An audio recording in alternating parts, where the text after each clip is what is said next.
As people of faith and people of conscience, we pledge to resist the newly elected administration's policy proposals to target and deport millions of undocumented immigrants and discriminate against marginalized communities. Reverend Alison Harrington is the pastor of the Southside Presbyterian Church in Tucson, Arizona. About 20 congregations in this city, about an hour's drive from the border, have pledged to offer their house of worship as a sanctuary. This is a response to what they perceive here as an all-out war against undocumented immigrants by President Trump. Beginning today, the United States of America gets back control of its borders, gets back its borders. The fear is palpable in our communities, but also so is the resolve to come together as a community, to stand with one another and to protect one another. Southside Presbyterian has considerable experience with the sanctuary movement. Rosa Robles Loreto, married mother of 2 boys, spent 461 days living at Southside after she was arrested on a minor traffic violation in 2010 and found to have an expired visa.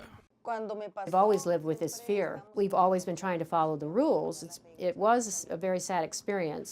When she was released after 60 days detention awaiting deportation, she found refuge at Southside. She lived with dread. So did her younger son, 10-year-old Jose. Every time I got sad and worried in school, they helped me. My friends sit next to me and all that. They pat me in the back and they told me to not worry. She and her family have been living quietly in a mobile home, not a priority for deportation under President Obama. But under President Trump, that could change. The idea that there are some mothers in my community who do not have the same protections that I have, that live in fear that they would be taken from their children, cuts to the very core of my identity. Roy Beck is founder of Numbers USA, an influential congressional lobbying group with a mission of reducing the number of immigrants, legal and illegal.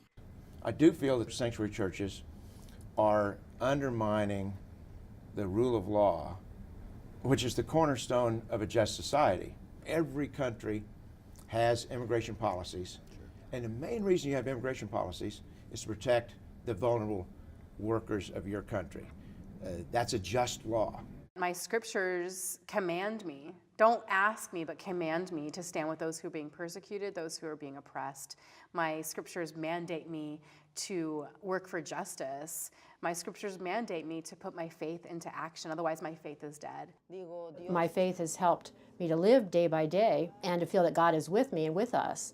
And I try to spread that happiness to others, to my friends, the people that I know who are very afraid. In fact, Rosa was not Southside's first refugee.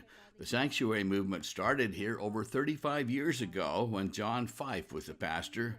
Back then, thousands of refugees were fleeing death squads in El Salvador and Guatemala. We were just trying to save as many lives of refugees as we could on this border, and that was our only idea. Reverend Fife says he was motivated by a Quaker friend who said church leaders had no choice but to help refugees. He pointed to 2 times in history. One was the abolition movement, when he said some church folks helped runaway slaves cross state lines safely and move them through an underground railroad to safer and safer places. And then he pointed to the almost total failure of the church in Europe in the 1930s and 1940s to protect Jewish refugees. And he said that's one of the great historic failures of the church to be faithful. Over a number of years, more than 13,000 illegal immigrants have found refuge at Southside. Reverend Fife says in the 1980s, the government did spy on churches with undercover agents and did indict 16 individuals, including himself. They were all sentenced to 5 years probation, even after they told the judge they intended to go back to the sanctuary movement. Whenever they thought about coming into churches and synagogues, they thought that would be very bad publicity. This is Tucson's current chief of police, Chris Magnus.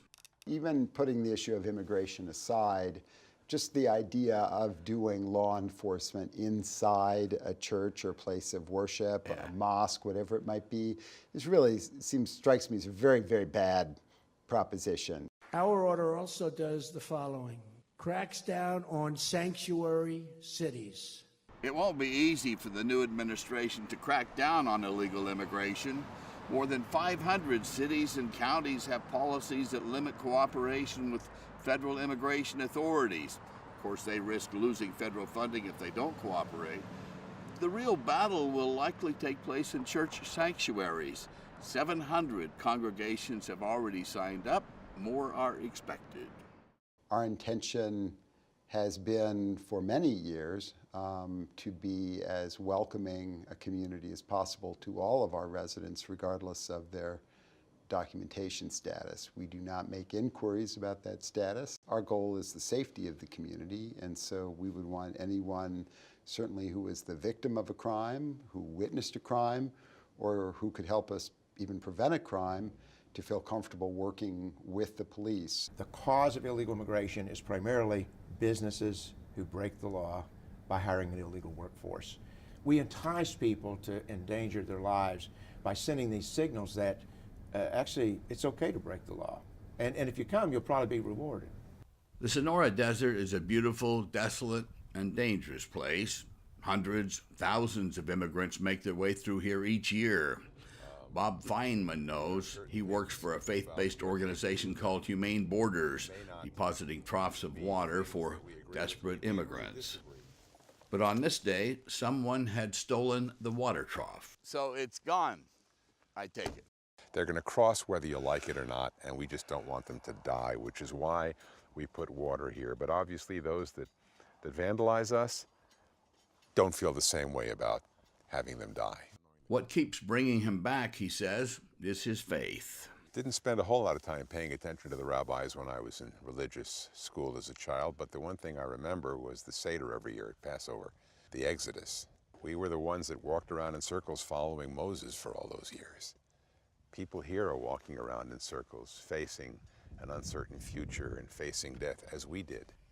In this part of the desert, there were between 150 and 170 fatalities in 2016. The crosses along the way mean someone, some immigrant, died here. The Secretary of Homeland Security, working with myself and my staff, will begin immediate construction of a border wall. People I've come into contact with, ranchers, retailers, attorneys, people in the fruit and produce business, I haven't come across one that is going to support a wall. No one here downplays the problem, but crime is not the biggest concern, as the president would have you think. There is no correlation between higher rates of crime and immigrants, both documented or undocumented. It is safe to say, without question, that there are some undocumented persons who are dangerous. But the great majority of people who come to this country, even illegally, are usually here for economic reasons, to try to support their families, to try to have a better life, or to try to flee some often really horrific conditions in other countries. Actually, the border communities have the lowest crime rate in Texas, New Mexico, Arizona, and California of any other communities in those states. And immigrants have a much lower crime rate than native-born peoples in the United States. Roy Beck with Numbers USA says the point is not that immigrants create crime, but that they take jobs from low-skilled citizens. I think there's something like 2 billion people in the world that live on less than $2 a day. There's just no way you can handle that. You have to draw the line somewhere. With thanksgiving. The battle line has been drawn. Houses of worship in Tucson and throughout the country won't back down. Radical welcome for all people. It's unlikely the Trump administration will change its policy. For Religion and Ethics News Weekly, I'm Lucky Severson in Tucson. Our sanctuary.